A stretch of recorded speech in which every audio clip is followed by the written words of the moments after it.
tiveram dois filhinhos e depois Olha aqui pra vovó. Henrique, olha pra vovó. Bonito. Sempre, né? E o primeiro. Nossa senhora. Fernanda, esse é pra você, pelo amor de Deus. Não é o primeiro. Ai, Jesus. Ai, Jesus amado. Pra quem vai ser o primeiro pedaço?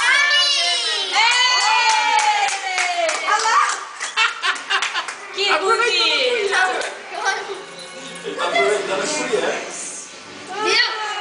Aí, ó. Tá bom, agora você vai... Olha lá, é pra ele mesmo. Ok, agora o segundo pedaço. E o segundo pedaço? Mas fala pra ó a proporção. Corta aí, Fernanda. Seu Não, egoísta. peraí. Corta. Tá, assim, ó. Tá? Que droga E o que eu fiz segundo aqui, gente? pedaço vai pra quem? Pronto, já tirei o Pra spray. quem vai o segundo pedaço? Pra mim!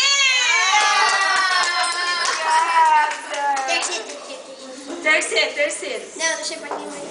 Peraí. Não, deixa que eu... Deixa que a mãe corta. É. Pra quem vai o terceiro pedaço? Nossa. Terceiro pedaço, na verdade, são dois pedaços ao mesmo tempo. Eu sei que ser despedaçado. Pra quem que vai?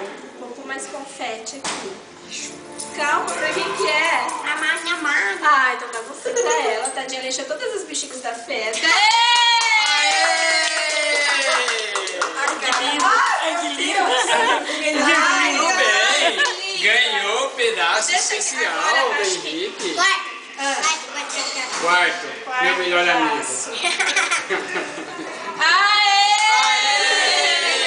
Não pode comer? Pode. Não aguenta mais. Olha, ele fez um Não, V. você tem que ir até Você deixa eu corta ver bem o quantas bolo. pessoas tem. Ela vai cair. Até o vai cair, 21º pedaço. 22º pedaço.